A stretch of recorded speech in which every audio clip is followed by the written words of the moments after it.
महाराष्ट्र का सियासी पारा इन दिनों हाई चल रहा है। नेताओं के एक दूसरे पर आरोप प्रत्यारोप लगाने का सिलसिला जारी है। वहीं इसी बीच शिवसेना यूबीटी नेता संजय राउत एक बार फिर चर्चा में आ गए हैं। दरअसल महाराष्ट्र की महायुति सरकार में बीजेपी के मंत्री गिरीश महाजन को लेकर एक बयान दिया गया है, जिसे लेकर सियासी गलियारों में जमकर चर्चा हो रही है। इस पर अब संजय राउत भड़क गए हैं और उन्होंने शिवसेना यूबीटी के मुखपत्र सामना में मंत्री के खिलाफ जमकर भड़ास निकाली है। राउत ने बीजेपी नेता को नचनिया तक बता दिया। मुख्यमंत्री रेखा गुप्ता ने झुग्गी तोड़ने को लेकर भ्रम फैलाने वालों पर एफआईआर दर्ज करने के निर्देश दिए हैं। सरकार पक्का मकान देने के बाद ही झुग्गी तोड़ेगी। झुग्गी बस्तियों में सीवर, जल निकासी, पेयजल जैसी सुविधाएं उपलब्ध कराने के लिए 700 करोड़ का बजट आवंटित किया गया है। दिल्ली की सभी झुग्गियां बस्तियों का पुनर्विकास चरणबद्ध तरीके से किया जाएगा। भले ही सत्ता में ना हो, लेकिन कुछ आप नेताओं की मुश्किलें बढ़ती नजर आ रही हैं। दिल्ली के पूर्व शिक्षा मंत्री और आम आदमी पार्टी के वरिष्ठ नेता मनीष सिसोदिया की मुश्किलें एक बार फिर बढ़ती नजर आ रही हैं।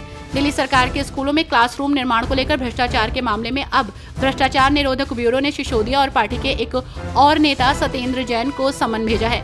यहाँ आपको बता दें कि एसीबी ने सत्येंद्र जैन को 6 जून और मनीष सिसोदिया को 9 जून को पूछताछ के लिए बुलाया है।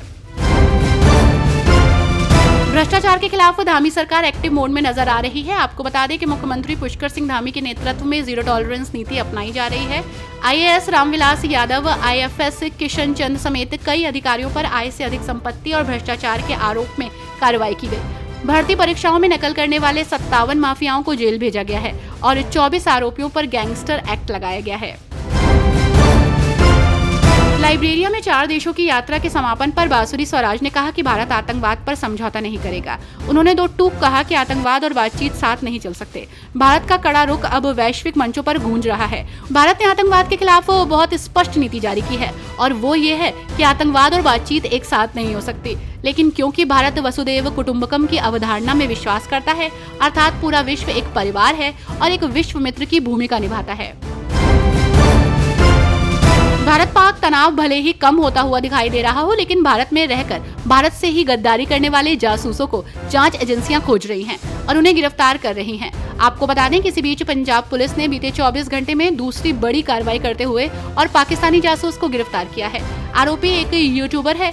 पंजाब के डीजीपी ने एक्स पर जानकारी देते हुए कहा कि स्टेट स्पेशल ऑपरेशन सेल ने रूपनगर के गाँव महालन से जसबीर सिंह को गिरफ्तार किया है।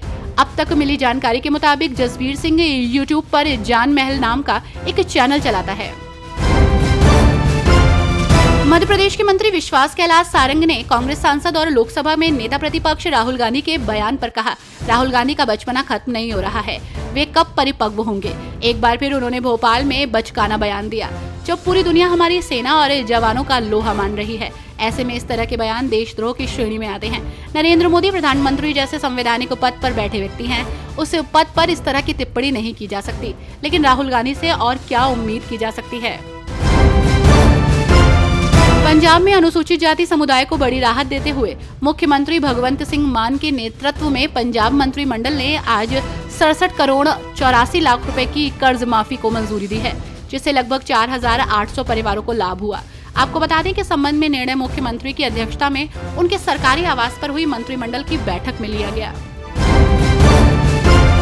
लोकसभा में विपक्ष के नेता और कांग्रेस सांसद राहुल गांधी के बयान पर भाजपा सांसद सुधांशु त्रिवेदी ने कहा, पीएम नरेंद्र मोदी के बारे में आपत्तिजनक और घटिया टिप्पणी करके उन्होंने एक बार फिर साबित कर दिया है कि उनके विपक्ष के नेता जैसे गंभीर पद को संभालने की योग्यता और परिपक्वता नहीं है। राहुल गांधी ने एक बार फिर इस तरह के बयान को लेकर अपनी नासमझी और घटिया मानकों का परिचय दिया है।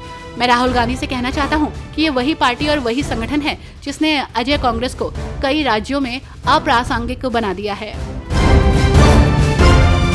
सांसद संजय झा ने कहा कि सर्वदलीय प्रतिनिधि मंडल भेजने से सबसे बड़ा संदेश ये मिला कि इस मुद्दे पर पूरा देश एकजुट है। पहलगाम की घटना की सभी ने निंदा की। भारत ने जिस तरह से आतंकी ठिकानों पर हमला किया और आम नागरिकों को कोई नुकसान नहीं पहुंचाया, उसकी भी प्रशंसा हुई। हमने हर जगह आग्रह किया कि FATF द्वारा पाकिस्तान के खिलाफ कार्रवाई की जानी चाहिए।